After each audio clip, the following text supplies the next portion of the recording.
Those of y'all that didn't catch that last line, if you text us saying, hey, what you doing? And I said, I'm just at the house just chilling. And you feel that urge to want to hit that green button to call somebody, just act like I'm not here. That'd be the best. Please. Act like I'm not fucking here. Would not be sad about it at all. Not one fucking bit. Here Episode, let me 89, I want to say. 89.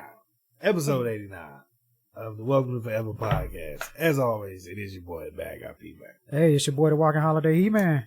Shit. Yeah, it's been a hectic week. It's been a lot of week. That is facts. I don't really know what's going on in Waco. It's like it's been something in the water. Maybe something, the same water that everybody in Texas has been drinking because it's just been violent as fuck. True. Everywhere. Niggas just want to stay the fuck at home. Everybody keeps shooting up shit. This is why people can't have nice things. Y'all need to chill the fuck out.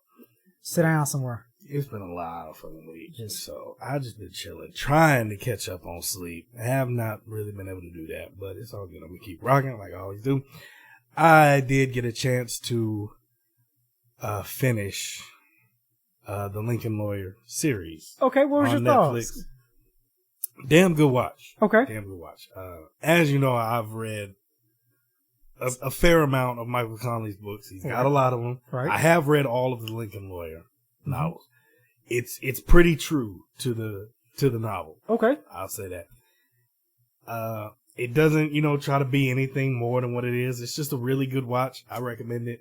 I did have two, I guess, somewhat issues with it. Mm-hmm. The first, the main character, I can't remember his name, but he's probably a lot closer to Mickey Howler in the books than Matthew McConaughey physically. Got you. Was in the movie. Mm-hmm. Matthew McConaughey, he's probably, closer physically. Because, in the book, he's described as more south of the border than north.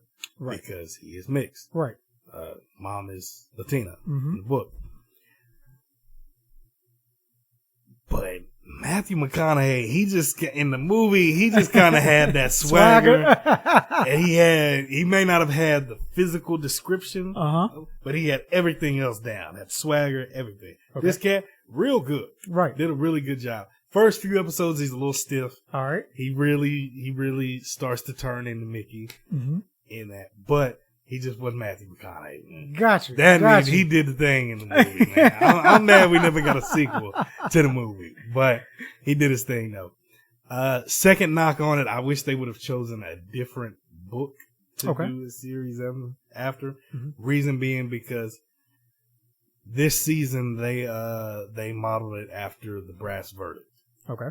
Really good book. If you haven't had a chance to read it, but you might want to read The Lincoln Lawyer first because that's the first book in that series if you're a reader. But the biggest thing about the book was Harry Bosch is in that book. Got you. And he's the lead detective on the murder that happens on the series. Right. But because of licensing issues, they couldn't have Titus Welliver play Bosch on it, so they had to put a new cop in. He's playing a different character. He's not playing Bosch. Okay. So, and he did a really good job. Got you. But it's just not Bosch. So that was like really the only knock I had on there. Outside of that, really good watch. I definitely recommend it.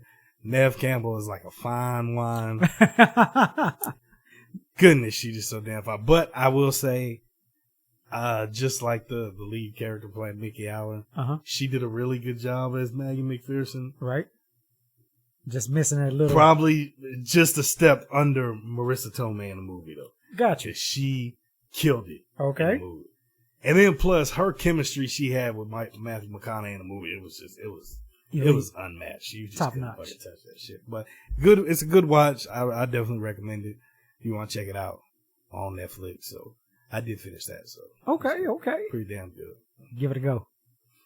Can't go wrong with that. Cannot go wrong with that at all. When you find a good movie, a good show, that, especially after you read the books. Yeah. Because it sounds to me like so on a scale of 1 to 10, where would you rank it? Taking the books into consideration. taking books into consideration, give it like a 7.5. Right on. Damn good. It's a damn good watch, and it is very true to the source material.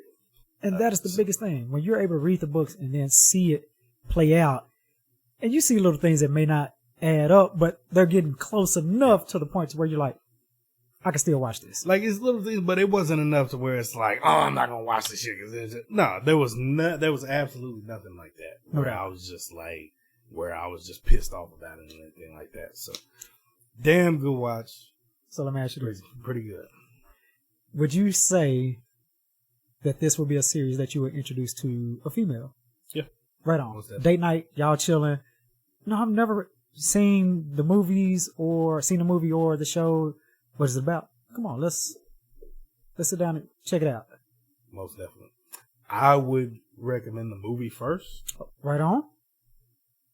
Mainly just because as far as in the, what's the word I'm looking for? I guess the chronology of the books. Right. The Lincoln Lawyer, the movie is the very first book that introduces Mickey Howard. So okay. I would say watch that first. Start there. And then go into the show. Because it's essentially, the movie with Matthew McConaughey is the first book. Mm-hmm. The show is essentially the second book in the series. Got you. Of the book. So, okay. You know, it go in order, but obviously different characters and all that are playing them. But, so that's where I would go with recommend starting. That makes sense. And Bosch as well, if you want to watch those as well, because it does. I hate that it ties them, because damn it, I really wish, and this is actually something because I actually wrote Titus Welliver on Twitter. Really? About Bosch. Uh-huh. And I already knew the answer to the shit, but I wish I wrote him, asking him, what would be the chances of Bosch and the Lincoln Lawyer come, crossing paths like they do in the book, because in the books they are indeed half brothers. They got the same daddy. Right. I asked him, I was like, what are the chances? Man, come on, man, give me something. He was like, I would love to work with Matthew McConaughey, but with licensing issues, it wouldn't happen because Bosch is owned by Prime Video. Right. And obviously Lincoln Lawyer, whichever, company distributed it or whatever. So. And a piece of me kind of feel like, if that's the case, Amazon kind of dropped the ball. Because Lincoln Lawyer came out years ago. 2011. Over a decade. Bosch has been on, how many seasons of Bosch they got? Well, they just started the spinoff, which is Bosch Legacy. Right. Because this is after he's retired from the LAPD and is now a PI. Right. But they did 7 seasons.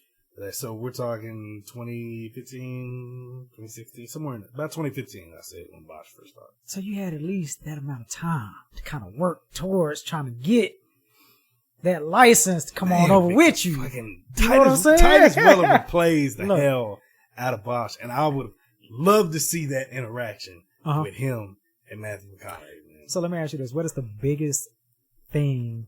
Because we talked about Matthew McConaughey's swagger, what he brought to Mickey Howard. What does Titus Welliver bring to Bosch that you see? What is it that he brings to this character to the point where you're like, damn, he was meant to play this role? He does a fantastic job of just bringing out those convictions that Harry Bosch lived by. Does he always just do everything by the book? No. Right. But he's doing everything. Harry Bosch's whole slogan in the books is everyone counts or nobody counts. Meaning if it's a damn millionaire gets murdered, or if it's a prostitute that gets murdered, right, everyone counts or nobody counts. Titus Welliver does a great job of bringing that out, how much that matters. Right. He does a phenomenal job of bringing that out. That's one of the biggest things. He gives it life. Yeah. It's good shit. If you haven't read the book, read some of the books, too. It's a lot. I'm still working on reading all of the damn books myself. Right. Because the first Michael Connelly book I ever read was The Lincoln Lawyer. Okay. And once I found out that him and Harry Bosch, half brothers, I was like, shit, now I gotta go back and read all of them. So, he's been writing the Harry Bosch character has been out since 1992. Damn. It was the very first book. He wrote The Black Echo. Did they kind of establish that earlier in their series, or did that take some time before you found out that they were half brothers? As far as in the series of the TV series? No, like the books. Like the books, you don't actually find it out until I believe the Lincoln Lawyer book came out. I want to say it was 2005, 2006. I think I got it actually in my notes here because I have a whole list of books that I still need to read. So Lincoln Lawyer was 2005. Okay. The Brass Verdict was 2008. So that's when you find out that him and Bosch are half brothers. So now Harry Bosch's character is significantly older than Mickey Allen's character. Right. So got you. You gotta think about it. He was already like really established with the LAPD in '92. His first book, The Black Echo. Talking about he was like, fought in Vietnam and shit. Right. So Mickey he's up there a little way bit. younger than him. Makes sense. But you find out 2008. So, damn. But yeah, it's crazy. I'm still in the process of reading all of the Michael Connelly books, and I'm gonna finish all of that. It's on my fucking bucket list. I gotta finish all this shit. He said it's fucking happening, all right? I almost wish the motherfucker would quit writing shit. Motherfucker put out 2 new books last year and already another one this year. Damn. And he got another one coming out this year. He ain't like old boy, what is it? R.R. Martin, the dude that wrote Game of Thrones. Yeah. Nah, he is serious about this shit. If he kicking out 2 books like that, he is not joking. He's fucking writing. I'm reading one right now called The Poet. Okay.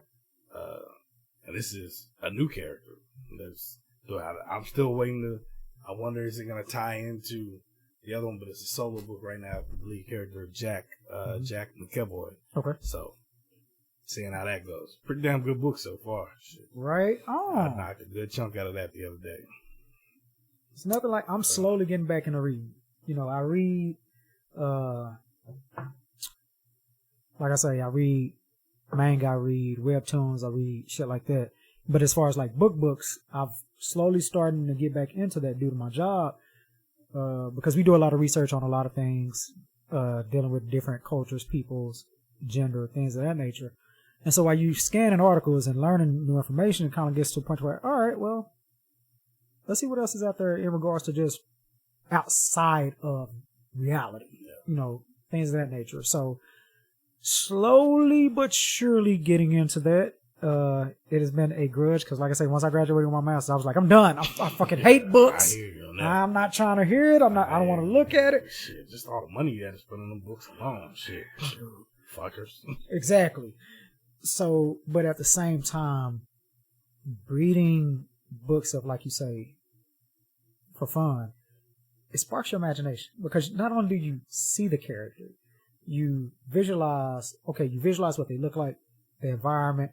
Then as you're reading, you start to develop a voice for them. What they sound like in your head to the point where it doesn't even feel like you're reading, but you're there witnessing a conversation or this play out, and you're just a bystander.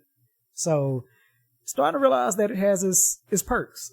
So I'm slowly integrating myself back into reading and seeing what that looks like. Because, just like a good song or a good album or some shit, there's nothing quite like when you just get lost in a good book. There's nothing like that one that you just can't put it down. Like, you just keep reading and you look up and like 4 hours have passed. You're like, damn, I've been reading this long shit. Like, yes. Just couldn't put it down. Shit. But, there's nothing like it. Bro, I'll put it to you like this. The last book that I read of that caliber, right? My homeboy Brad hit me onto it, and this was probably about a decade and a half ago. Like, I've read other books, but I need to see how fucking big this book is. Because it was a fucking honcho, alright? I'm not even gonna lie. It was approximately... It was called The Deed of Paxenarian. Like, if you like Lord of the Rings type shit, that's right up your alley. 512 pages. So, that is what... It's a fucking honcho. And I remember I read that motherfucker. I got started. I was like, alright, let's try it. See how this fucking goes. Got to reading it. Man, I finished that fucking book in like 3 fucking days. Reading it, then you see the sun come up. I'm like, oh, fuck. And nothing like it. Exactly. I think the book I'm reading right now is pretty close to 500, if not a little bit more. But it's something up there. And them authors know what they're doing. Mm-hmm. And what I mean by that is you be like, all right, I'm just finish this one chapter, and then I'm take my ass to bed, and then I'm let that go. Then you get to reading it, and they drop that nugget. Then you're like, shit. All right, I got. Okay, I'm gonna just read this one chapter. And then on top of that, I hate that shit where same shit. You be like, all right, I'm just gonna read one more chapter, and then I'm gonna go to sleep. That's it. And then that next chapter be like 4 pages. Yeah. I'm like, damn, I can't leave it like that, man. Exactly. Like just a small little. I was like, let me go into another one. And then that chapter be like 30 pages. And I'm like, they be doing that shit on purpose, man. Shit. I feel like these are important conversations to have, and I'm gonna tell you why. Because how can I put it? Can you be with a illiterate date? Can you date somebody that I'm not saying you gotta love books, but know how to read. Because I feel like that is something that is missing. Granted, I may not be the biggest reader now. I'm getting back into it. However, if you or Angel Face say, I need you to check this book out, read it, or even have somebody to the point where y'all read it together. I feel like that's important. I feel like being able to be with somebody that is able to stretch their mind, stretch your mind in the process, goes a very, very long way. To be able to say, all right, let's get the same book, let's check this out, or be able to go to the bookstore together and let's go pick out books. But then again, that's just how I look at it. Everybody may feel the same way. I mean, don't want to read, don't want to look at it.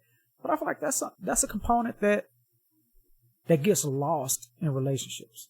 Being able to just go to a bookstore, go somewhere. Okay, let's pick out some books. Let's see what this looks like. Let's read. Okay, you've laced me up on what's going on here. What's going on there?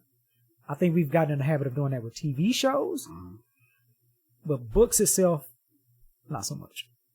A side note on that, a few of you young ladies that I have been involved with in the past, I've lent y'all several books of mine that I have not gotten back. You know who you are. So I need those books back. Thank you kindly. Because shit. Like, I get it, I get it with the whole Kindle phenomenon. Right. I get it. Right. You want to read them on the tablet? Cool. Me, I'm old school. I like to have the physical copy of a book. Right. That's just how I don't want to do it, fucking sitting on a tablet, scrolling, doing all that shit. Right. I don't want to do it. I want a physical copy. I want to hold the book. I want to turn the pages. No doubt. And shit. That's just how I am. So. Show that weatheredness of it. Because it's like, how can I put it? With my books for work, I prefer those to be online. That way I can just skip to it, this, that, and that. But you're right. When you're reading for pleasure, it is nothing like having it, being able to fold it, being able to have it, bookmark it. I mean, because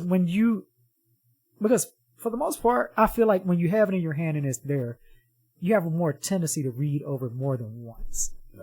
And when you read over more than once, you notice certain details and things that you couldn't find before, and it becomes personal. Yeah. When you see it all, even if it's damaged, beat up a little bit, you're like, but still, that's my shit. Mm-hmm. I like it. So, no, I feel you on that. I agree 110%. And then on top of that, all like you movie buffs and shit, I get it because I am one huge movie buff. Some of you motherfuckers really just don't realize how many of your favorite movies are based off of books. Yep. Very much so. I bet a lot of you motherfuckers, you action movie junkies, y'all probably didn't even know Die Hard was based off a book. Didn't have the slightest idea, I bet. Mm-hmm. Not even remotely close. Yep. It is loosely based. I can't remember the title off the top of my head. I thought I had it written down somewhere. It was a book I wanted to read. Mm-hmm. But I'm gonna Google it real quick. But yeah, go for it. That it is based off of. It's based off a book. There's a lot of y'all's favorite movies. You would be surprised where they come from. Where the material comes from for this shit. Nothing Lasts Forever. That's it. Okay. Nothing Lasts Forever by Roger Thorpe. Yep. There you go. There you go. And the thing is that I guess what makes books so powerful is they're not constrained to a time limit. They're not constrained to certain things. So they're able to put forth their best effort in regards to world building, character building. They don't have to adhere to a certain demographic or a certain studio exec or things of that nature. The author is able to write until their heart is content in what that looks like. And like you say, some people don't get that with movies. Eventually that's just like, I remember when, say for instance, different reading material, but similar, if I'm not mistaken, the creators of Teenage Mutant Ninja Turtles were upset because in the comic books it's dark. Mm-hmm. But once they sold the rights or made it mainstream, they like pizza, their bandanas are different, and they were like, no, they changed it to where they could cater to a different audience, different demographic. So, speaking of different things in media, we talked about reading. I've noticed this has slowly become a trend when it comes to relationships. And for me, I'll get your thoughts on it first, then I explain mine. You and Babe watching a TV series together. She skips ahead a few episodes than you do and watches some. How do you feel about that? How does that play out for you? Skips ahead how? She watches a few. She doesn't tell you about it. What I mean by that, she doesn't do spoilers. But she's like, gotcha. I've already, I just couldn't wait. So she didn't wipe it out. She didn't kill it all, but she was like, I just had to see what happened next. So like, we started the show together. Mm-hmm. We watched the first 2 episodes, and without me knowing, she jumped up to episode 6. And so I go back to episode 3, and she watches episode 3 with me, knowing what's already happened, but she watches it. Mm-hmm. You fucker. or even if she says, "Babe, I'll be honest with you, I couldn't wait. I already skipped ahead. I already done watched ahead. This is where I stopped at." How would you feel? I'm probably not gonna lose no sleep over it. See, that's how I feel. And people are like, I can't watch it without. Like, I'll probably give her a hard time just getting some jokes off. I'll be like, you fucker. I can't believe you had the audacity. How dare you watch this? Like, what is wrong with you? Like, but nah, I'm not losing no sleep over it. It's not going to deter me now. If she ruined it for me, exactly, then it's going to be an issue. But yeah, I feel like that is perfect opportune time for, like we talked about, because it's okay for y'all to do things, for people to do things separately as couples. So, okay, well, she skipped ahead. Okay, well, if she's like, I'm finna run to the store, do you need anything? No, I'm gonna stay here and watch these 2 episodes that your motherfucking ass done sit up here and watch the head of me. I'm gonna make sure you know about it. Yeah, I'll make sure you know about it. Gonna poke a little bit, but it's in fun. I think I would have a harder time watching, say, if she watched a movie that we wanted to see together before we, because I feel like, okay, a movie is hour and a half. That's something that a series can be like, all right, let me get caught up. Mm-hmm. Boom. But I see people that literally get in their whole entire feelings because they significant other literally jumped ahead and watched a couple of episodes without them. I'm just like, I don't too much give a fuck. Okay, just don't ruin it for me. That's it. All I ask. That is it. Don't fucking say shit. Don't be while I'm sitting there trying to watch and you like, yeah, like, what? Now I know something's about to happen. What? Exactly. Shit. I don't want to hear you talking to your homegirls, your friends about it, especially if no, it's not allowed. Just don't ruin it for me. That's it. I don't give 2 shits about any of the other shit. That is literally it.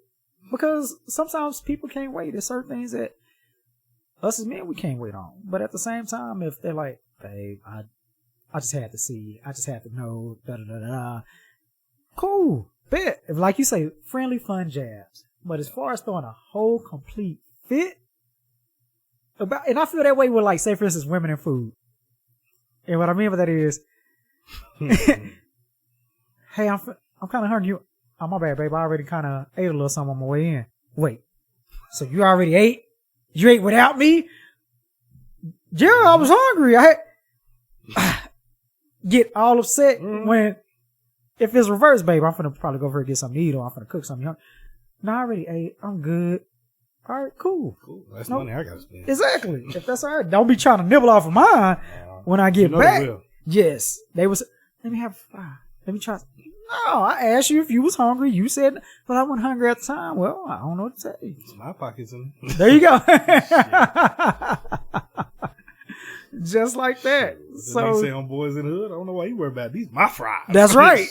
Mind your business.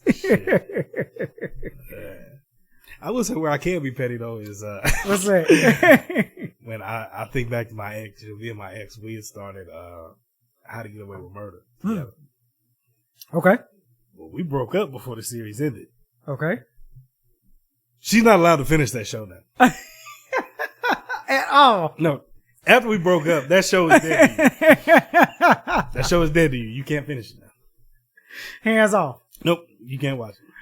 Not allowed. It was my idea to start it. Okay. We started it together. Uh-huh. You ended it. I didn't end it. You ended the shit. So now you can't finish watching this show. So that brings me to another question, right? Say, for instance, you dating, and it's a certain restaurant that y'all go to. You can't go there. You can't go? Nope. If I introduce you to that restaurant, or that was our spot, right? I better not catch your flat-foot ass up in that motherfucking restaurant. It's not allowed. Ever again. At all. Nope. They can't take nobody else there. We don't have a come to Jesus meeting. I'm flip the whole table over if I find out you was over there. Say they're not allowed. I'm talking about that little one, that spot that nobody really goes to. They are not aware of it. Little hole in the wall spot that make the best tacos, the best burritos, the best margaritas, this, that, and other. They're not allowed to go no more. Nope. I'm petty like that. Fuck that. You make say go to Taco Bell. Nope. Go somewhere. Main reason is because I'm gonna probably take the next to that same spot. Yeah. There you go. Especially if now if we stumbled upon the spot together, right? Like neither one of us ate there. We should try this out. Cool. Right. Fuck it, whatever. But if it's a spot that I frequent, yes. you've never been, Ever. I introduce you to this. Yes. That's my spot. It belongs to me. You can't go there no more. But they say sharing is caring, though, people. You shouldn't have ended shit. It's my spot. It's not yours. I'm petty like that. You say it is what it is. Mm-hmm. You keep the dog, I keep the restaurant. I tell you, bring my damn books back. You know who you are. Say, I need them all. Every bit of it. Yeah. Speaking of series and shit, how ironic. Kevin Samuels passes away and he's on the episode of Atlanta that comes out the very next week. Shut up. I need to get caught up. That is something. He was on, because I think from right now, I think it was about 2 weeks ago that he passed away, and he was on the 9th episode of this season of Atlanta last week. Wow. And he did phenomenal. Did he? He had a really good episode. My favorite episode of the season. Shut up. Really? Yep. And I think they say the last episode is going to come out soon. It was yesterday. Was it? Okay. Yeah. Really good episode. George Wallace was on there too. No shit. Yeah, he stole the episode. I would come say on, that. man. He stole the episode. So, I don't want to give too much of it away because you haven't watched it yet. But the gist of it is, it's centered around high school senior, a young boy getting ready to graduate high school, trying to go off to college. He's half black. Okay. Right? Dad's black. Mm-hmm. And they don't have the money to send him, probably middle class family, but they don't have the money to send him to college to pay for like tuition and shit. And he's half black, like I said, but he looks more on the other side. Got you. He looks more white. He's pretty high yellow. Okay. And he's all worried about trying to pay for tuition because like his girlfriend, she got into the university he wants to go to. Her tuition's already paid for.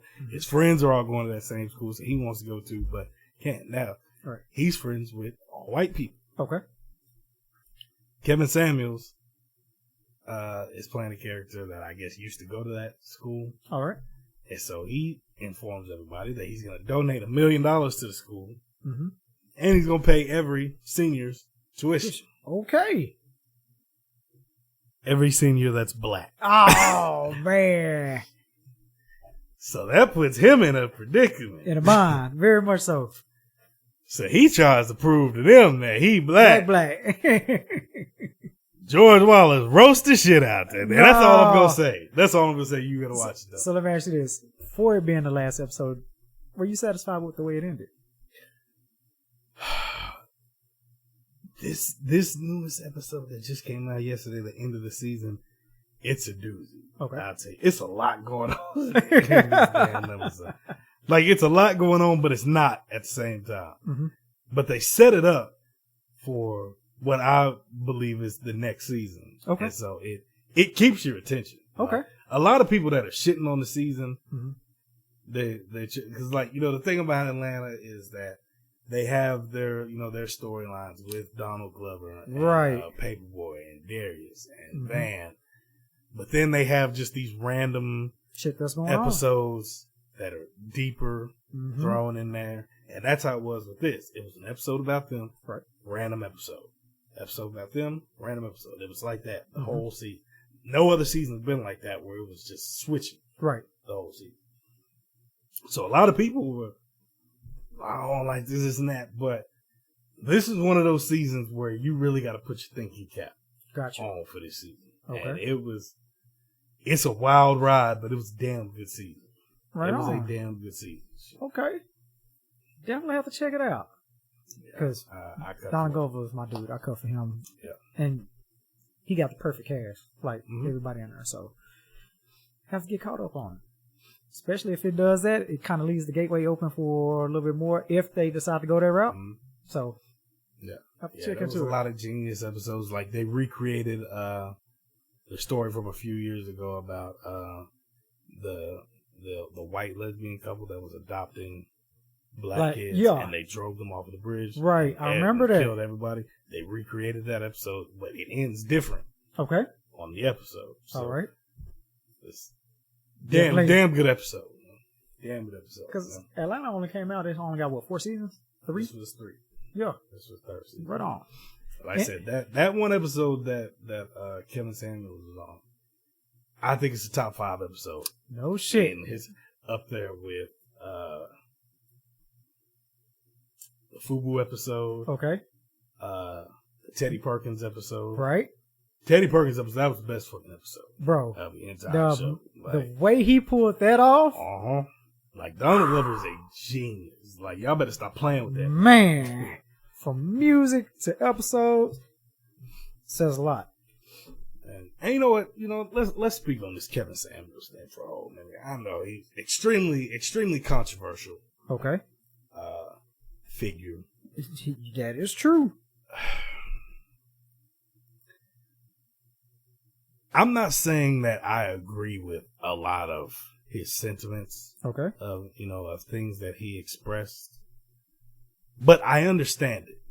Gotcha. He may not have went about it the right way, because sometimes it's not about the message; it's how you say it. Correct. It's not what you say, but how you say it. And a lot of the message that he was trying to get across, he went about it the wrong way. Mm-hmm. Like, you can do this without insulting people, calling them, cussing at them and shit, right? All of that.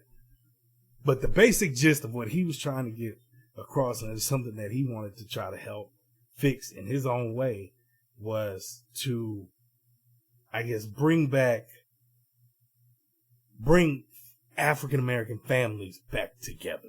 Gotcha. And keep them together, with the divorce rate being so high, this and that, mm-hmm. and especially among African American couples. Right. His whole thing was just wanting to build that back up. Mm-hmm. That was basically, his, at least that's what I got. Gotcha. Did he go about it the right way? A lot of times, no. Mm-hmm. How he talks to people is a little asinine. Right. Not a little asinine. It was a lot asinine. Like I said, you can get your message across without insulting people. And that's the biggest thing, because heard of him, know him, but I can't say I've seen a single episode. I've seen snippets, little clips, things of that nature. And you're right, because it goes back to, like you say, it's not what you say, but how you say it. If that was his intent, eventually you have to question your message, because you can have the perfect message of all time and be speaking the truth the whole time. But if, like you say, if you are insulting people, if you are demeaning your audience, the people that you're trying to get it across to, it's not going to hit home. I don't care how pretty you make it, when you are stepping on a demographic, specifically in this case, black women, the way that he was, mm-hmm. you can be right as much as you want to about whatever you want to. But the fact that you are demeaning them in that capacity, it's literally not only going to fly over their heads, the true message that you're trying to get, it's going to get lost. It's going to get lost, and it's going to be met with resistance. Mm-hmm. Hardcore, heavy-handed resistance, because they feel like the message that you try to convey your message at the expense of my respect. Yeah. And for that, not willing to hear it. So, like I say, I haven't heard enough of this stuff, but some of the things that I heard, like you said, I wouldn't have went about saying it that way, not by any stretch of the imagination. But I also feel like when you slowly start to get the following that he has, when you slowly start to get people that are cheering you on to a certain degree, right or wrong, that starts to slowly empower certain people. I don't care about if that hurts your feelings. I got these people over here that agree with me. So, I might go back and check out an episode just to see exactly how I was going about doing it. But, I feel you on that. And I'll be honest, I feel sorry for a lot of y'all. Mm-hmm. And I'm going to tell you why. I would have to seriously take a good, long, hard look at myself in the mirror if somebody that I don't even know, never met before in my life, and don't know personally, passed away. And they have such a power over me that when they passed away, I sit here and say, good riddance. Mm-hmm. That happened so much when he passed away. This was before it was even confirmed that he had passed away. A lot of people. Good riddance. World is better off without him. This and that. Here's why I feel sorry for you. Why would you give somebody you don't even know that much power over you? Because of some shit he said. I get it. The message, not the way I would have tried to get this across. But again, it's like, you don't know this man from, like, at all. For a person you don't know to have that kind of power over you to where, I don't care what anybody did outside of a pedophile, maybe a rapist. Right. They're like, I don't give two shits that they die. But it's like, I'm not about to sit here and shed tears and fucking get an emotional response out of me over somebody that I don't even know. I probably wouldn't get, you probably not going to get that kind of reaction out of somebody I do know. Right. Where I'm going to be there, like, if I think somebody did me wrong personally and I actually know them, they pass away, I'm not going to sit there and be like, good riddance, world is better off without you. That's just not how I am. Right. But he fucking had such a power over people that it was like, I remember seeing a tweet of a young lady saying, I never met Kevin Samuels, but some of the stuff that he said helped me save my marriage. People that hated Kevin Samuels started dogging on her. Wow. Saying, well, bitch, you could die with him, all this kind of shit like that. And like, I'm like, what? I ain't got that kind what kind of power are you letting somebody have over you that for real? That it's like, and you know, that's why I'm like, you know, I may not agree with how he said what he said, but if it's reaching somebody, then maybe it just wasn't meant for me. And there's a lot of things that's the case. Yeah. Because I equate it to, let's take Tupac, for example. Okay. I know this is, bear with me. I'm going somewhere with this. Rocking with you. But Tupac once said, I live the thug life, baby. I'm hopeless. He's like, one kid might hear that and just like the way that it sounds. Right. I'm not talking to him. I'm talking for the kid that grew up with no dad around. Mom's on drugs. He's got to be a man at a young age and he truly feels like it's hopeless. That's who I'm talking to. So I'll be able to reach him again. You know, with this kid over here that just like the way it sounds, you know, it's a fad. It'll fade after a while, but I'll be able to reach this kid again. His approach, while I may not agree with it, it reached this person over here. Right. This young lady said it helped. She said what he was saying helped her save her marriage. So I can't be mad at that. Why would I sit here and, bitch, you need to die too with him just because I don't agree with how or what he was saying. Right. It reached this person over here. Maybe it wasn't meant for me. Right. Maybe it was meant for that person. You know what I mean? Like, no doubt. And I'm thinking that, say for instance, the disdain for him, like you say, saying things, good riddance, hope he's not here. It may not have had a direct impact on them, but they're looking at it from the standpoint of, I've come across some niggas that you've empowered, that believes, that demeans, that attack me in such a way that it's a reflection of Kevin Samuels. Whether it's on a date, whether it is they got into an argument with a dude and he starts spouting off the same thing that Kevin Samuels said, it's an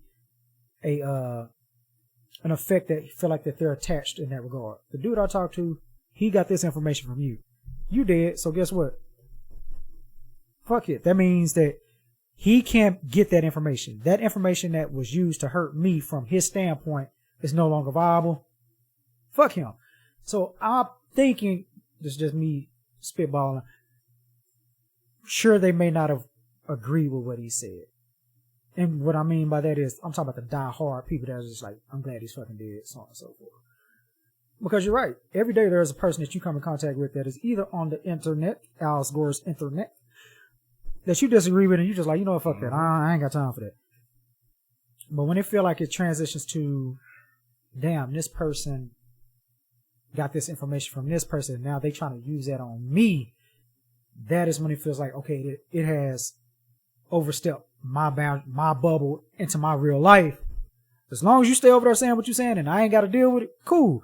But if this person took it, ran with it, and now had the audacity to say some of the things that you say, I think that's where that personal platform came into place. But to just say, good riddance, he's dead, that's tough. Yeah. That's very, very tough. You know, especially if you haven't had any interaction with anybody that preached that, but it's just him on his platform speaking in that regard. So that's just my thoughts. And I mean, you know, regardless of your feelings towards Kevin Samuels, this guy, he's got a mother. Mm-hmm. I think his mother's still alive. Right. He's got daughters. Mm-hmm. They're going to see this shit. Right. So they're saying, people, you know, sitting there, mm-hmm. your daddy ain't shit. Good riddance. Right. Like, I just... And I would pray and I would hope that, because people aren't going to stop, that's just who they are, that he had the opportunity and the time to sit down with his daughters, his family, and say, look, babies, I say a lot of things that a lot of people disagree with. And they're going to say some things about it. What I need for you to do, if you can, you just keep moving forward. It ain't affecting daddy.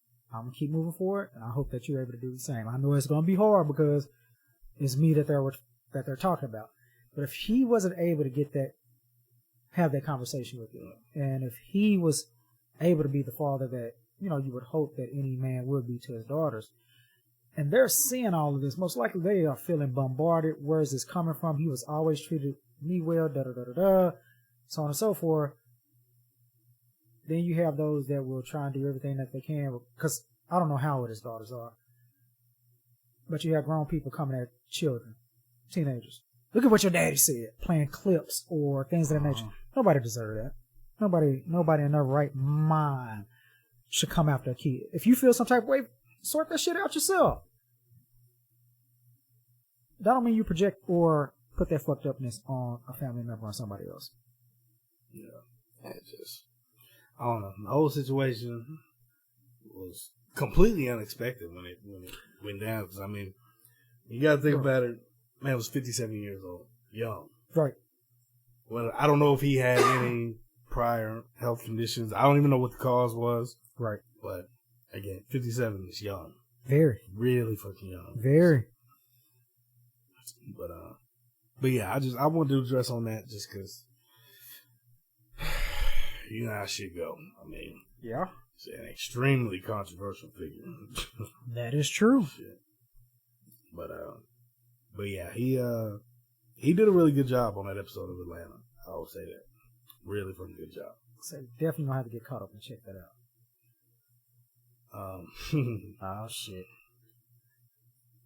I don't know why I have this in my notes. I'm sure it's been in my notes for a whole minute, but let's go ahead and just tackle this.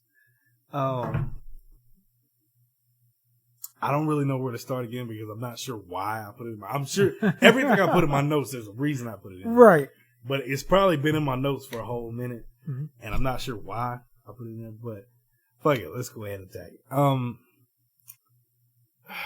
How do I want to jumpstart this?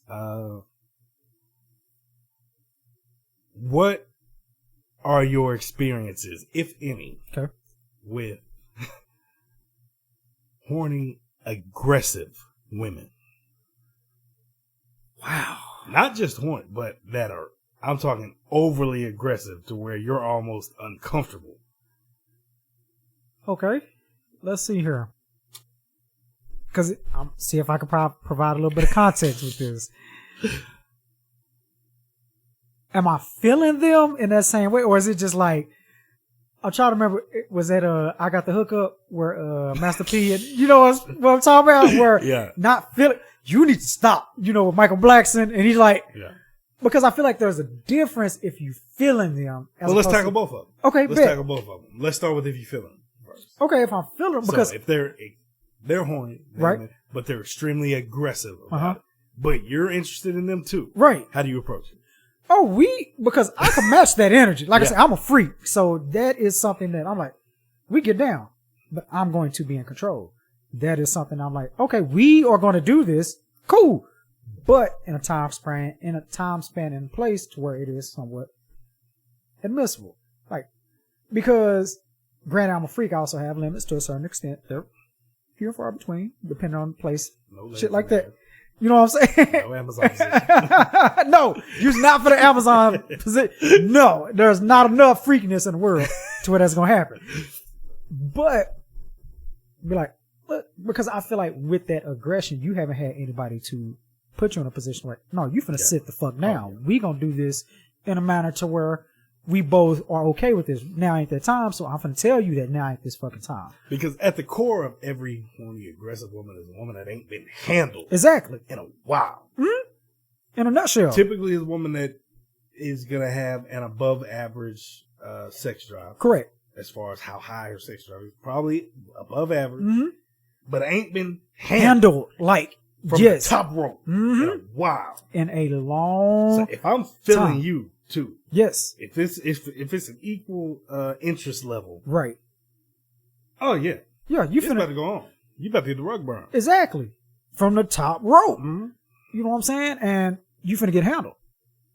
And that's just and typically from my past experiences when that happened, it was okay, daddy. Cool. You know, put them in their place. Just like that. Within a reason. Fuck that if it's an attitude, you fuck the attitude right out of them. Same concept. Exactly. In a nutshell. If I ain't nah, you're not. Y'all cool. You cool as shit. But clearly, she like you. Right. Way more than, not just a little bit more to you. Way more to you like her. I'm talking about to the fact that you cool with her. Mm-hmm. But, you know, she like homie. You don't really see her like that. But she's in heat. Look. She is ready. In the great words, meaning the words of the great philosophers, Big E, Xavier Woods, Kofi Kingston. Oh no, that is not going to happen. But she's on after 7, ready or not. Guess what? You know? I understand. I get that. But damn it, guess what? I'll be quick to hit the ass with some sayonara if we're doing after 7. I won't be bothered. No, I will sit up there. I'm gonna try and be as cool because I don't want to hurt your feelings. I'm gonna try and play it as cool as possible now, and it depends on especially if I'm drinking. But if even when I'm doing, look, I get that, I feel you, but no, we cool, we friends, we homies. I just don't. Nuh-uh. You keep persisting. After that, I'm finna hurt your feelings. And I'm talking about like say like Baby D with Craig. Bro. Like that. Yeah. Like straight up. Like she ready to manhandle you.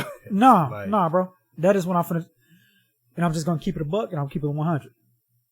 I'm probably finna cuss you out because I feel like that's the only way I'm gonna be able to get your attention. I already told you enough times that no means no. And ladies, I know that might be foreign to y'all. It is. But, you know, I know it might be foreign to y'all. Mm-hmm. But, you know, when y'all say no means no, there are some of them dingles out there that just won't take no for an answer. Correct.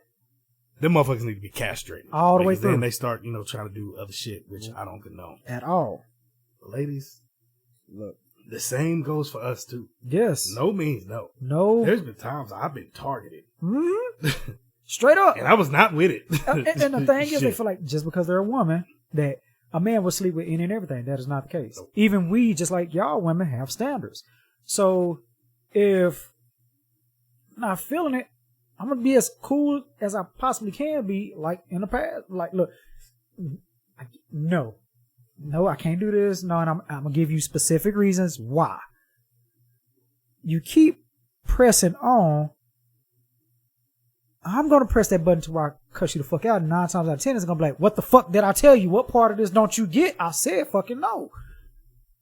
And don't look at me like I hurt your feelings because that's not the first step that I'm going to get to. You keep pressing on because again, to a point to where you're not respecting me, the fact that I'm trying to respect you. So the only thing that I'm going to get from that is, the only way I feel like I could snap you out of that, because as we talked about, we don't put our hands on women. The only way I can get you to snap out of it is talk bad to you, to where it will verbally wake you the fuck up to realize that, oh, he's serious. Yeah, you think keep pressing on is going to make me change my mind? Fuck no. So, no, different. Feeling you, yes. No. This shit is the equivalent of, fellas, how many times you been arguing with your lady and she hit you with that? You better calm down before I hurt your feelings. Exactly. Nigga, you better listen to her. Shut it down. Because women don't play fair. At all. So if she say that, you better abort mission. Yep. Do not pass go. Do not collect $200. Period. Take your ass in the room, cut the game on, and just be quiet. Just leave it alone. Because she finna hurt your feelings. Huff and it's puff. the same equivalent as that. Yep. Woman, if I tell you no, do not keep trying to push up on me and all this shit because then I'm hurt your feelings. Yep. And let it you go. don't want that. Just, you can huff and puff in the room with the PlayStation 5. Do that. Because you can best believe if she tell you that she got something in the chamber that she been waiting to unleash, like Cisco say, unleash the dragon. She got some shit that she is ready to put on you. Take a word. Play fair. Take a word. Play fair in that. If she do that, take a word. That is the equivalent of that shit. Yep. Just say no, just leave it the fuck alone. Leave it alone. Don't pick it up. Don't even play. Just like huff, puff, how your nose blurred, all that. Don't play with her. What are your thoughts on that, the statement? And I've seen this plenty of times before for a long time. Mm-hmm. What are your thoughts on the statement? Women sleep with whatever man they want to. Mm-hmm. Men sleep with whatever woman they can get. No. Because we always talk about men pick, women choose. For the most part, a woman, like we always say, a woman got needs. That's fine. We never knock that, never change that, never hold that or think that's a bad thing in that regard. Feel like women have the right or the opportunity to sleep with whoever they want to, how many ever times they want to, without being slut shamed or looked at in a derogatory fashion. But at the same time, I feel like they do have more picks of the litter if they see fit, and that's their choice. Mm. But just men, we don't have to settle at all. The idea that feel like as if we just sleep with whatever we could get, nah, that's bullshit. That's the part of that statement that I'm more wanting to dive into. The first part of that, women sleep with whoever they want to. For the most part, yeah. Again, because like you said, women got a wider range, yes, a wider pick of the litter. Very much so. Do. The second part of that statement is somewhat factual because I've said this plenty of times on this podcast. You have those men that stick their dick in a hole in the wall and they get them off. They will fuck with whatever girl they can get. For real. You're stupid as fuck if you apply that to all men. You can't. And it would not be wise because that means you've been around guys who've literally told you or you that you know a witness been like, what is that old saying? Everything's the same when the lights are off. No. Fuck no. I'm not doing that. Just because it's thrown it, got to catch everything? No. That is not how that works. That is not how that should be. And I hope a lot of men kind of grew out of that. Like, when you're younger, your standards may not be as high as you are when you're older. Why? Because sex is foreign. Not foreign, but you try and get it when you can. Yeah. You know, you're like, damn, she throwing it, this, that, another. Let's see what it look like.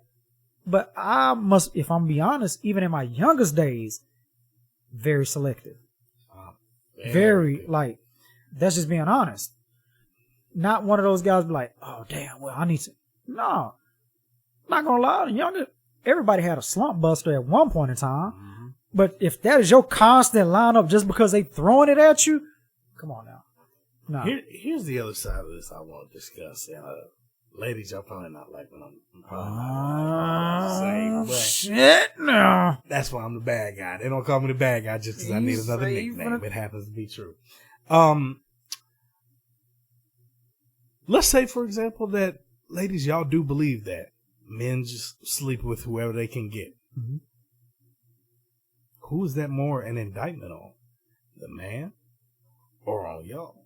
Because y'all are still entertaining these niggas. So if you're entertaining this dude and you fucking around with this dude with that in your mind that he just sleeps with whoever he can get, what are you subconsciously saying about yourself? That shit, this man, he sleeps with whoever he can get, and I'm giving it up to him. Right. What does that say about you? Yeah, I took it there. Yeah, I took it there. I'm looking right at you if y'all was in here. I'm looking right at you. Shit. You say, if y'all truly do believe that, you fucking popping it for pimp on this nigga, and your belief is that men only sleep with whoever they can get. So what do you think about yourself then? That is I'll let y'all ponder that. That is a fair question. We need answers. Need all the answers. Right now. Esto pronto, vámonos aquí. And some of y'all believe it. I think a lot of y'all believe that bullshit. Mm-hmm. That bullshit ass statement. Which, what are you really saying about yourself? But that, in order for that to happen, that requires self-reflection, self-awareness. But think about it. And I'm going to dive into this too. Now, what you're asking them to do is to look within themselves, right? But this is coming from women who don't know how to apologize in general. Yep. Who don't know how to look within and say, you know what, my bad. Maybe I was wrong. So you're asking them to ask themselves, what does that say about me that I'm willing to do this? That's going to cause some cognitive dissonance. They are going to be flustered. They are going to most likely try to point the finger at the man as opposed to saying, maybe that's something I need to look at and work on. I don't think they're going to like your words, P-Mac. That's it. I can tie this into two scenarios, and I'm about to break both of them down the thing. No, here's the first one. How do I want to say this? How do I want to say this? Wow. Okay. Not all of you ladies, but a lot of you ladies sit there and say, all men want is sex.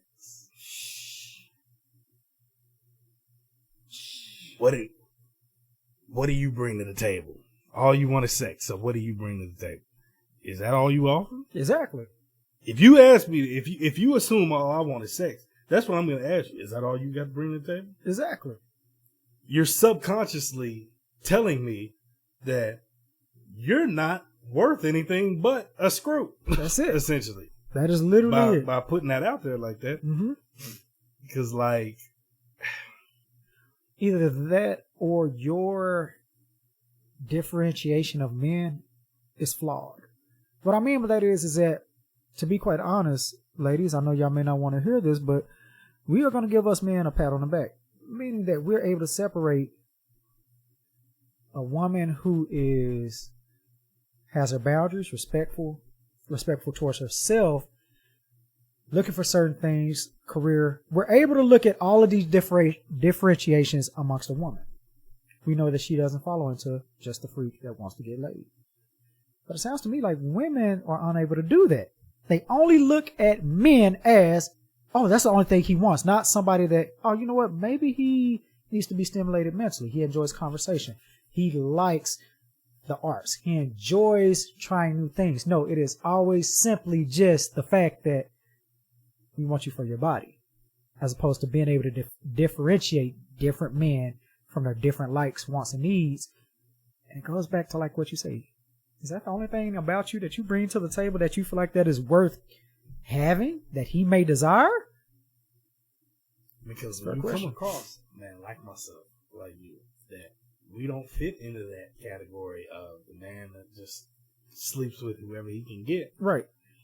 So for us, I don't have to have. I've got so many fucking homies because, yeah, I don't hang around dudes. Dudes are weird. Right. I'm cool with way more females than I am in. And a large number of them I have not had sex with. Right. I've not been intimate with. I've not tried to have sex with. Right. Because I can control myself. Yes. I can, and I actually care about where I put my dick. I'm not saying that, of course, anything's wrong with y'all or anything like that. No. I can control myself. Right. I don't have to fuck every girl in me. Now, I get it. There's some guys out there, they going to sell you a dream. They going to lie to you. They going to tell you everything you need to hear. Because they're manipulative, and they're narcissists, and they know what you like to hear. Yes. They'll get to know you, tell you everything, sell you a fucking dream. That ain't me. Exactly. I'm not going to sit here and do it. I'm going to keep it a buck with you. If I want to fuck, I'll tell you pretty early on. Like, look, you cool? I don't really want to, do anything serious. Right. But shit, I'm trying to see what's up. I'm going to get it in. Shit. And it goes back. I'll tell you that straight up. And it goes back to what you said before, previous episodes. Choice is one of the most powerful words in the dictionary. And when you throw it out there like that, you are giving them a choice. You're not lying, because when you lie, shoot them a wolf, tell them what they want to hear, you're taking a choice aspect out of it. Not giving her the opportunity to decide whether or not this is something I want to do. You are literally taking her for that journey. She doesn't have a choice. But when you say, hey, this is where I'm at, this is what I'm looking for, she has a choice of, okay, maybe I just want to get my rocks off, or I want something more serious. She can decipher between that. Either way, she respect your being up front, because a lot of cats don't do that. They really don't. They really don't. Oh, I had a second point on this. Hold up. Okay. I'm trying to jog my memory. Trying to have it come back to you. Fuck. Shit. 'Cause it was the whole, what do you bring to the table? And there was another point I wanted to bring on there. Fuck. It's gonna fuck around and come back to me after we finish recording. So watch. Shit. Yeah, I can't remember, but like you say, but yeah, it's gonna come back. Yeah, any time with, and I mean, once women get to know me, on a conversational level of actually getting to know somebody, they know what the fuck I'm all about, because I'm straight up, keep you straight up and down like 6 o'clock, just like that, all day long. Nothing to play around. Shit, what you see is what you get with me. So I've never really just had that conversation. Oh, all you want to sex with me, whatever. What else you bring to the table? This and that bullshit. Right. But if I had that conversation, I'd be like, is that all you got to offer? Like, if you think that's all that I want, that you're literally letting me know what you think of yourself. Exactly. Because if I haven't sat there and told you, I just want to bend your ass over and do whatever. If I haven't just sat there and told you that, then you really don't have any right to assume that that's all I want, Eddie. That's true. Because when you do assume that, you're literally telling me that's how lowly you think of yourself. In a nutshell. That I wouldn't even want to get to know anything about you. All I want to do is bend you over. That's what you're literally telling me if you say some shit like that, that all you want is sex with me. But think about that next time. Because I'm a critical thinker. Some of these other fucking mutts out here probably they're not going to think twice about it, because they fucking brain ain't no bigger than the tip end of their dick. That's all they got. But you run into a critical thinker like myself, like He-Man, oh no, we can call you out on that shit. Very much so. Like, what done happened to you in your past that you think so lowly of yourself that all you are is a body? And that is the thing. I'll be honest with you. I really feel like Outside of when can we fuck, outside of can I use your car, outside of can I borrow some money, outside of what you doing, outside of a select possibly 5 to 10 phrases, women are not used to being asked specific questions. What are your dreams? What are your goals? How have you been supported? What does that look like? That what you doing text, ladies, he's referring to that what you doing text after 2 a.m. That part. Out during the day when they're still beaming Texas heat out, genuinely what you got going on. I honestly feel like women are programmed by certain conversation or lack of conversational critical thinking on the man's part, that they feel like when they see a next guy that even remotely tries to talk to them with substance, they automatically revert back to, oh shit, here we go again. Da da da da da da. And it goes back to, like we say, being able to differentiate.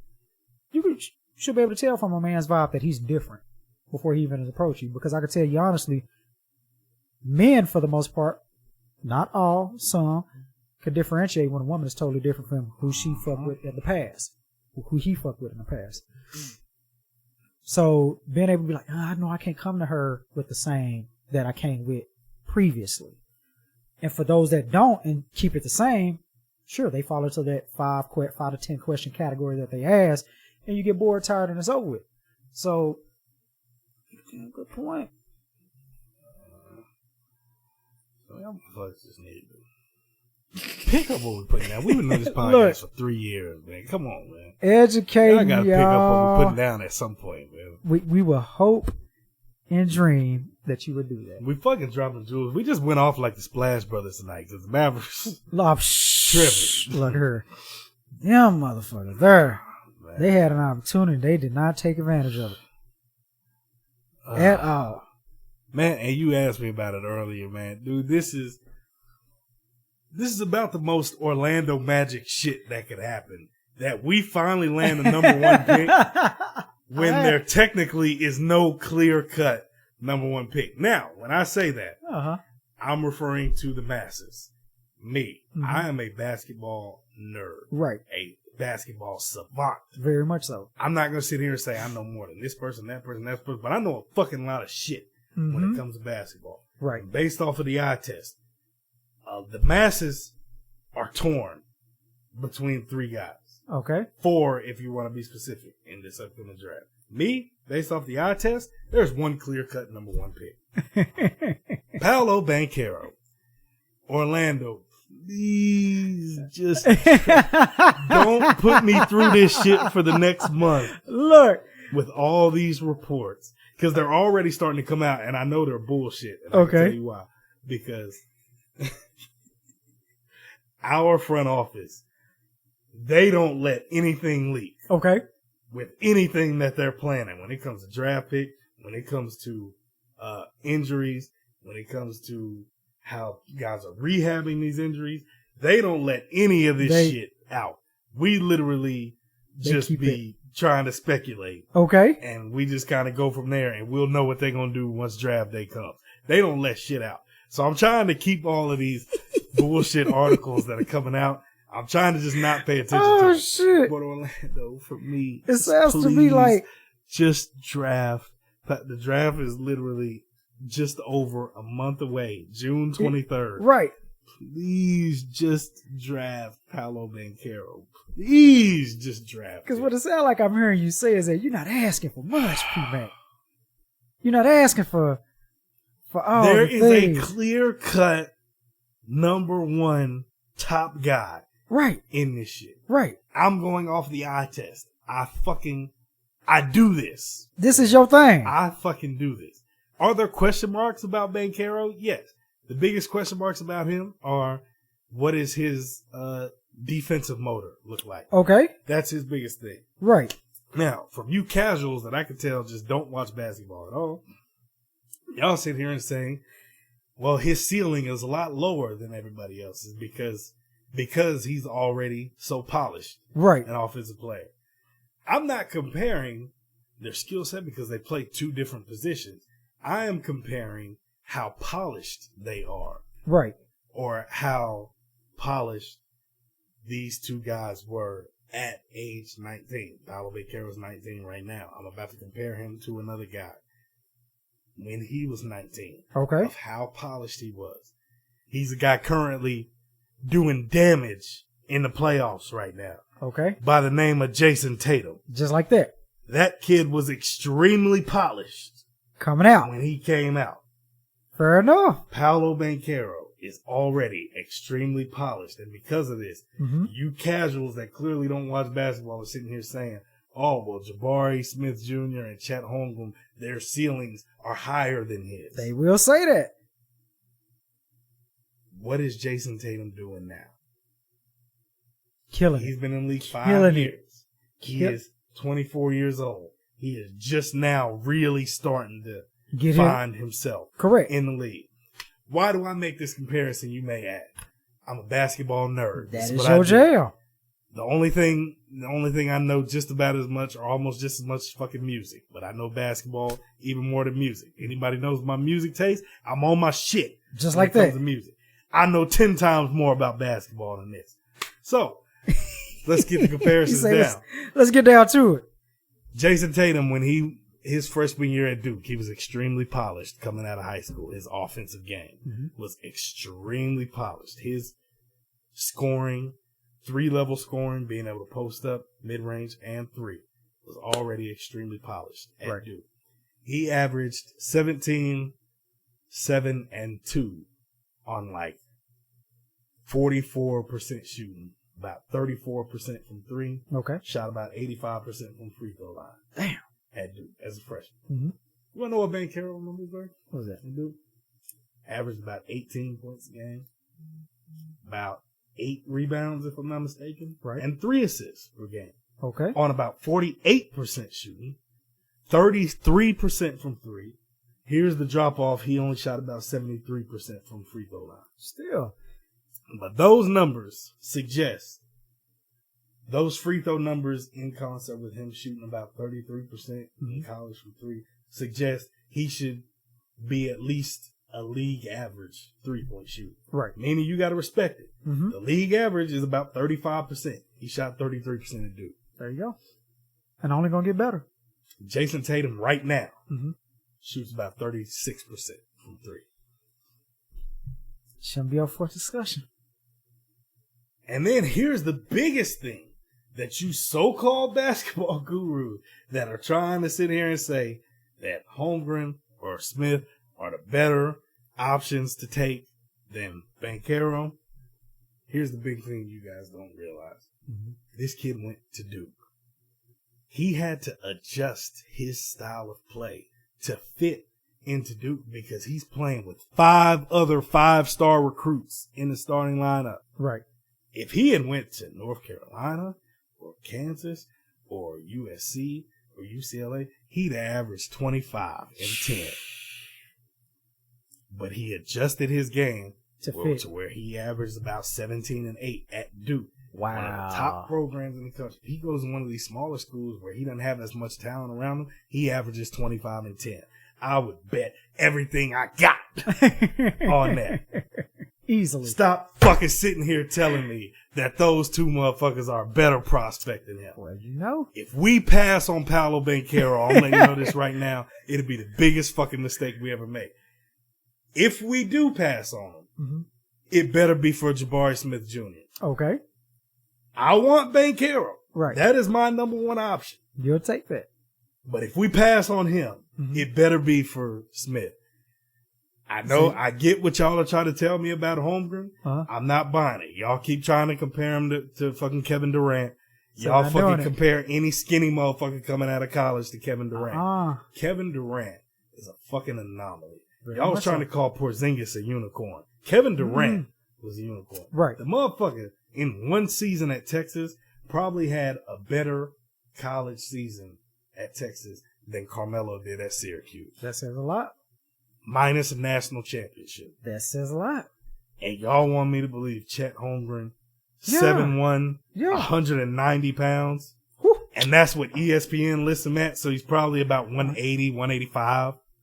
And y'all think he's going to put on 20, 30 pounds? He might get up to 210 max. That might almost even be a stretch. And Banchero could easily get up to how much? He's already 250. That's it. He don't even need to put on any weight. He's already 250. That tell you everything you need to know right there. And my biggest knock on Jabari Smith Jr., I will say he has the highest floor out of everybody. Mm-hmm. At minimum, what you're going to get out of him, I think, is Rashard Lewis 2.0. Okay. Not mad at that at all. Right. If he fully reaches his potential, you're looking at a 6'10" Klay Thompson.